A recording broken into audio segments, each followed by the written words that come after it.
Hi, you're Toasted, and I'm Serj Tankian, and you're watching yourself, watching me, watching the festival. We're in Lowlands. Thank you.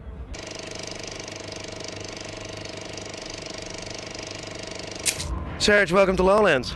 It's good to be here. And happy birthday. Thank you. Yeah, that was yesterday, right? Yeah, it's over. It's done. That was a fantastic show you pulled off there. Thank you. Yeah, it was a really great honor, and it was quite, a unique show for us. Metropole Orchestra is a really, really tight orchestra. They you like really them? well. Yeah, they play really well. Yeah. I don't know what it takes, but a lot of balls to go to the conductor and ask him to translate Beethoven's Kant in front of a Dutch crowd with a massive orchestra. It's all for good fun, Yeah. It's like if you can't enjoy what you're doing, then F it, I was especially impressed by your voice because I saw all your gigs with System of a Down and Germany and Holland and your own band as well. But when there's so much distortion on the sound, it's easy to drop a tune now and then. Yeah. In this case, impossible. Much clearer, yeah. Hell yeah. It's much clearer. That's been, we've toured with a number of orchestras in Europe in June after our experience with the Auckland Philharmonia Orchestra, and that's the experience that's amazing, that you can hear things so much better. Everything sits in the right place in the frequency of music, and you can hear the vocals clearly up on top, and you're not competing with the electric instruments or the huge, sounds coming out. Yeah. But why do you do that? Is that because of your voice, or is it just you don't think about it? I'm not sure. I think, like when I want to propel something, I put my hands up. I wish I could put both up, but I've got the mic in the other. And so one comes up, it's like, I don't know, it helps me kind of psychologically turn it around to somewhere else, like a higher place. It's same thing the conductor's doing, I guess, with the orchestra, kind of bringing things up. And I don't know, it just naturally happens, to be honest. Yep. Who did the arrangements actually? Because that must have been a hell of a job as well.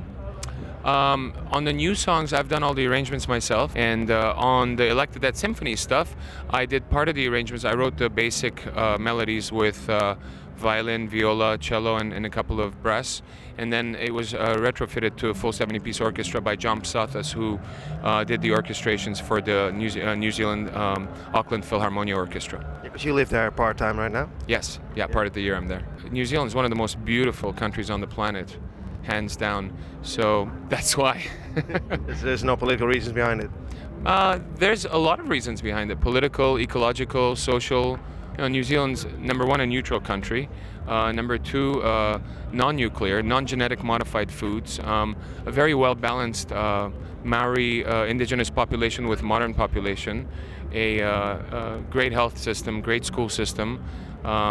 Clean air, clean water, and a very, very nice, mellow, unassuming population, which is very, I'm thankful I'm a resident there now. Yeah. You are a resident, so are you still a U.S. resident as well, or did you drop that? I'm a U.S. citizen and resident, and a New Zealand resident as well. You don't believe in borders, I just noticed. Ultimately, they're not universally true. Most borders are created by either post-colonial, kind of drawings or wars, pushing back and forth. And I understand the reality and reasons that borders exist, but ultimately, nature and global climate change is going to force us not to have borders. As far as I'm concerned, you're one of the best lyricists concerning political items. How did you bring your lyrics in your new album, Imperfect Harmonies? How did you approach it? What sort of topics were in your mind? The most important thing for me now, and that's what I approached with this new record, is what happens now, like if this is civilization, and if our population is expanding at an accelerated rate while our resources are diminishing at an accelerated rate, where do we go from here? Yeah. What do we look for? What are the signs? And so I talk a lot about rain, about importance of being in areas that it rains because of water and food, and about migration, about forced migration based on climate change, and about so there's a lot of environmental stuff, and it's not direct. Like everything I've done until now with System and with even my first solo record, Elected Dead, is like very straight on. This one is more brooding. It's like there's room to breathe and room to internalize and make things out of, very philosophical, except for Left of Center and Borders Are, which are quite political and direct. Hey, are you mellowing out? Are you chilling out? Are you relaxing? Any music sounds more I'm gonna relaxed? smoke one and mellow out. To me, it's important to do different things that I've never done before. I've never been a genre loyalist in any way for any type of genre. The only genre of music that I really, really love that I can't give up is good music. Which is? Good music, something that moves you, something that inspires you. It doesn't matter if it has a violin or an electric guitar. It doesn't matter if it's a drum in there or if it's a horn in there. It doesn't matter, if it's electronics, world, experimental, noise, rock, metal, Kyoto monks. That's what you're famous for. Well, I mean, that's what you guys brought to the world, basically. but to me, that's what it is. Like, there's so many people that are so locked into genre or instrumentation, and I never understood that. And like they'll say rock music, and is this rock music? And I'm like, well, what is rock music? Do you have to have a guitar and drums for it to be rock? Maybe someone will say yes. To me, it's attitude, it's rebelliousness, it's power, and you could do that with I could do that with this chair right now. I did an interview with a Flemish writer, Herman Brusselmans, and he says good art has to be dangerous. Interesting. Yeah, what do you Interesting. think? I think taking risks is important in art, because otherwise you're not really, if you're playing safe ground, then you're just recreating the same shit over and over again, and that is devastating to creativity. So you got to try something different, and some people like it, some people don't. C'est la vie, but you got to go somewhere else with it. Plus, as an artist, how are you going to grow and learn if you don't try something different? On each of my records, I can say that I've learned something. Some huge thing, with System. Between each record, there was like growth and understanding and doing new things. On my first solo record, I learned how to make a rock record without a rock band, which was to me very interesting, And then on this one, I learned how to integrate different sounds together, kind of bringing different colors together and presenting them as one with one unison voice, with the power of the rock ethos, but with different instrumentation.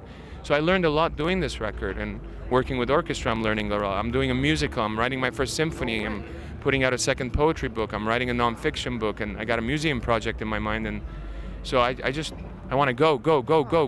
Are you writing a musical?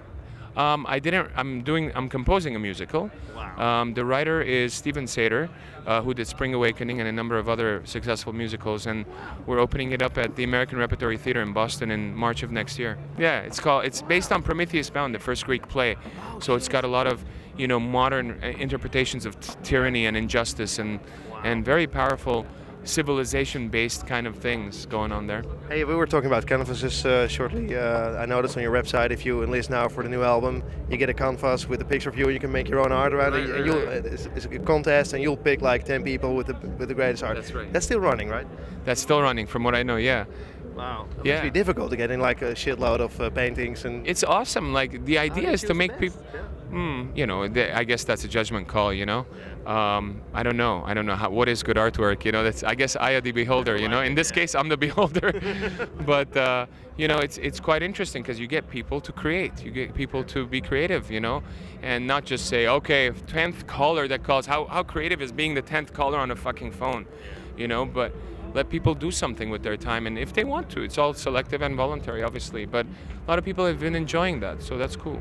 You did an EPK where you interviewed yourself. Oh man, that was. Why was that? Why was that? That was. I don't know. You get, of course, the same questions all the time, probably, so that's why you did it, right? Well, no, it wasn't just about. Here's what it was. They wanted me to make an electronic press kit. That's what an EPK is. And after being an artist for 15 years, making an electronic press kit and explaining what you're doing and how you're doing it, to me was a bit ridiculous. So I decided, well, what is it about this record that's really interesting? And I thought, I'm making a rock record without a rock band. So I'm the rock band. I'm also the label. I'm also, so I'm like, why don't, it was actually at the time my manager's idea, which was a genius idea. And I said, okay. And at first I thought, look, I don't act. I don't know how to do this. But then I realized I know each of these characters so well from the industry, being in the industry for so long, that I naturally just switched to each of them. And, so the EPK has gotten really a lot of hits. And over the years, it's funny. Yeah. But also, man, when you're playing a producer, I had to think like, is this an impersonation of Rick Rubin, and how important was Rick Rubin actually to your sound and what you learned? No, none of the impersonations of the EPK are actual people. They're just kind of dramatic, creations of stuff. But Speaking of Rick Rubin, I think he was very important with System of a Down. You know, he's a good friend still. Like when I finish the record, before I mix it, I always go play it to him, even though he's not involved as a label or anything. But he's a good friend with amazing taste and amazing ears, and I respect his opinions. And when I played him Imperfect Harmonies, he really enjoyed it and gave some amazing advice and feedback. So that was really great. And he's been a part of our career, my career, for a long time, and so. Much respect and love. Cool. Hey, when is the album out? Definitely? September 20th or 21st. One of those, 21st. There's still nothing on the web. Are you afraid it's going to leak, actually? Eventually it's going to leak anyway, As soon as it hits retail stores, someone picks it off before it's even sold and posts it up. Do I care? Yeah, yes and no, I mean, it's best to keep it as unleaked as possible so that there's an excitement over the release, then it's focused on a time period. There's so many stories having to do with piracy back and forth. In some ways it's good, but in other ways it's bad, The two worst things about piracy are the following. Number one, unfinished materials leaking is unfair to the artist because they haven't finished it. They haven't put their final stamp of approval, but it's got their name on it. That's not fair. Two, the worst thing to me about piracy is it's causing labels, because they're making less money, they're actually investing less money in new acts. They want to sign the next Hannah Montana, they want to sign safe bets, so they spend all their money on the safe bets and no risk on new creative awesome rock bands or any type of bands, Do you really notice that? I mean, are there less bands? I've noticed that a lot, especially recently. So that's one of the after effects of piracy that's really affecting our industry. It's killing the middle ground.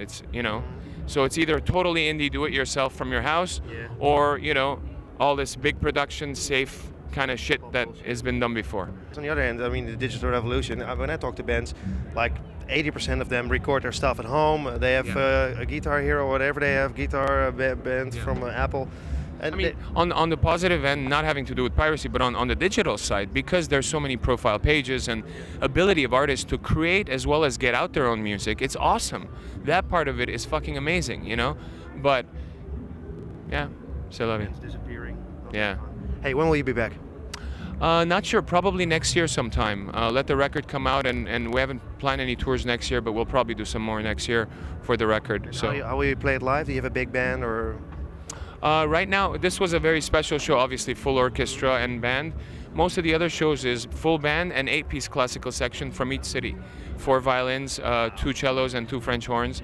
So it's a nice mix, on stage. So you get to do heavy songs with the band, combine them for new epic songs, and then break it down to just them with an acoustic guitar for some beautiful symphonic songs.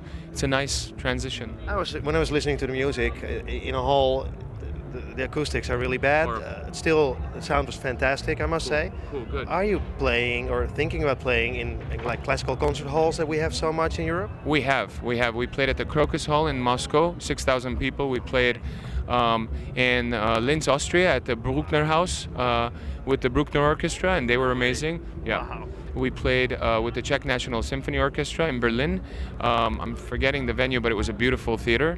And we played at the Archibaldi Theater in Milano with the Filarmonica Italiana Orchestra, and that was amazing. And Rome also, Roma, we played with them. So we've been playing at classical events. You're branching out in a whole different era, man. It's like that's like venues that you never possibly thought of playing ever.